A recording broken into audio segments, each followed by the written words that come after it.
दोस्तों, आज के इस वीडियो में हम जानने वाले हैं कि आखिर बेटियां किस घर में जन्म लेती है तथा कौन सा कर्म करने से बेटी के रूप में जन्म मिलता है और क्या बेटी माता पिता के लिए बोझ होती है। दोस्तों, यदि आप भी जानना चाहते हैं तो आज का यह वीडियो आप अंत तक जरूर सुनें। दोस्तों, गरुड़ पुराण में भगवान श्री कृष्ण जी ने बड़े ही सरलता से समझाया है कि आज भी हम ऐसे समाज में जी रहे हैं जो आज भी पुरुष प्रधान है। आज भी जब लड़की का जन्म होता है तो अधिकतर घरों में मायूसी छा जाती है और दोस्तों, यह और कुछ नहीं बल्कि हम मनुष्य की अज्ञानता है। परंतु आपको जानकर हैरानी होगी, लड़की का जन्म हर किसी के घर में नहीं होता बल्कि उसी के घर में होता है जो भाग्यशाली होते हैं और अपने अपने पुण्य कर्म अर्जित किए होते हैं। और आज हम आपको यही बताने जा रहे हैं कि भगवान कैसे घरों में लड़की का जन्म देने के लिए चुनते हैं और वह कौन से पुण्य कर्म है जिसकी वजह से कोई भी इंसान बेटी के माँ बाप बनते हैं। दोस्तों, भगवान श्री कृष्ण से अर्जुन पूछते हैं कि हे माधव, किन कर्मों के कारण किसी के घर पुत्री धन की प्राप्ति होती है, अर्थात कैसे घरों में बेटियों का जन्म होता है। तब श्री कृष्ण जी ने अर्जुन से कहते हैं कि हे पार्थ, अगर किसी के घर बेटे भाग्य से होते हैं तो बेटियां सौभाग्य से होती है और जो भी स्त्री या पुरुष अपने पूर्व जन्म में पुण्य कार्य अर्जित किए होते हैं उन्हें ही एक बेटी के माता पिता होने का सौभाग्य प्राप्त होता है। बेटियों को जन्म के लिए उन्हीं घरों को चुना जाता है जो बेटियों का भार सहन कर सके, क्योंकि तीनों लोगों में से स्त्री अर्थात बेटियां ही ऐसी होती है जिनका भार हर कोई सहन नहीं कर सकता। वह बेटियां ही होती है जो सृष्टि के निरंतर मान के लिए अपना सर्वस्व निछावर कर देती है।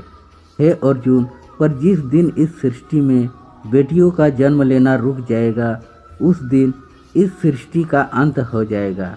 दोस्तों, भगवान श्री कृष्ण जी के इन बातों पर गौर किया जाए तो इनका कहा बिल्कुल सही है, क्योंकि बेटियां अगर नहीं होगी तो किसी का भी वंश आगे नहीं बढ़ेगा। दोस्तों, आपने भी कई लोगों को कहते हुए सुना होगा कि जिस घर में बेटियां का जन्म होता है वह घर स्वर्ग के समान होता है, क्योंकि बेटा तो केवल एक कुल को रोशन करता है और बेटियां दो कुलों को रोशन करती है।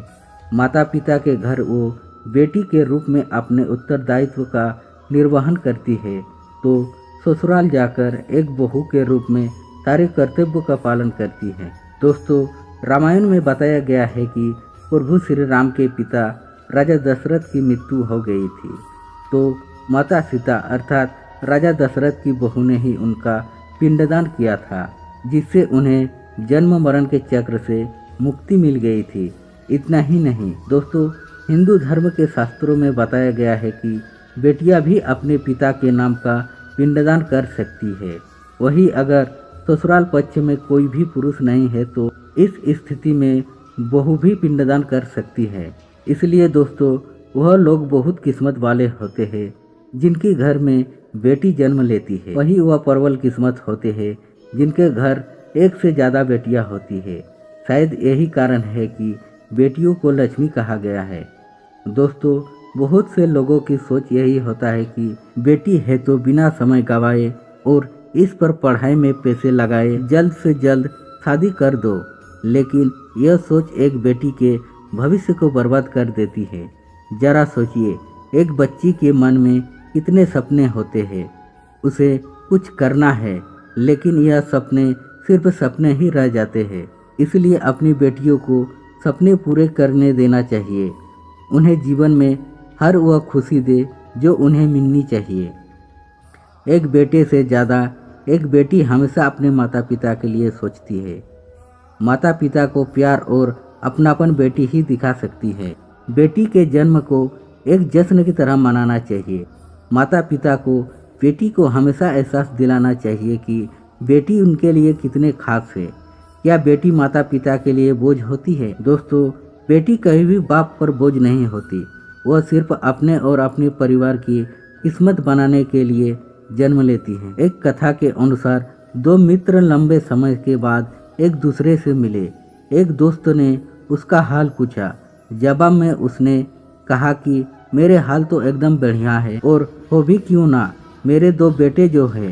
तभी वह दूसरे दोस्त से पूछा कि तेरे घर में कितने बच्चे हैं? तो वह खुशी के साथ बताता है कि मेरे घर में दो बेटियां हैं।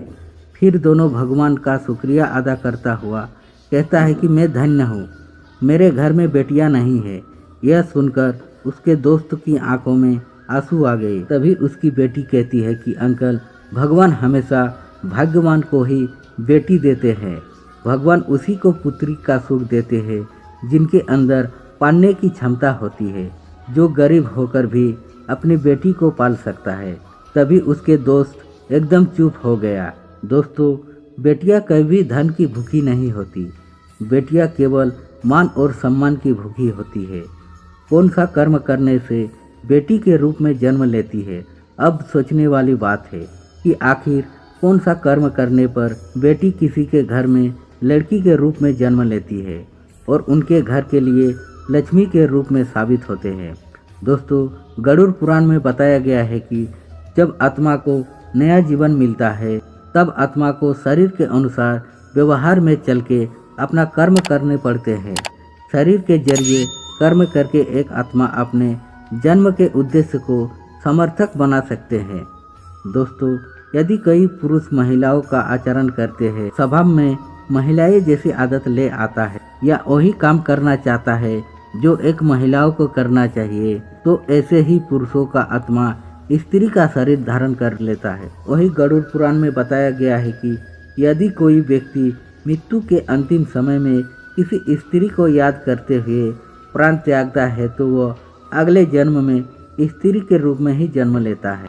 वही अगर अंतिम समय में भगवान का नाम लेता है, तो वह मुक्ति के मार्ग में अग्रसर हो जाता है। तो दोस्तों, आज के वीडियो में बस इतना ही। मिलते हैं अगले वीडियो में, तब तक आप अपना ध्यान रखिएगा।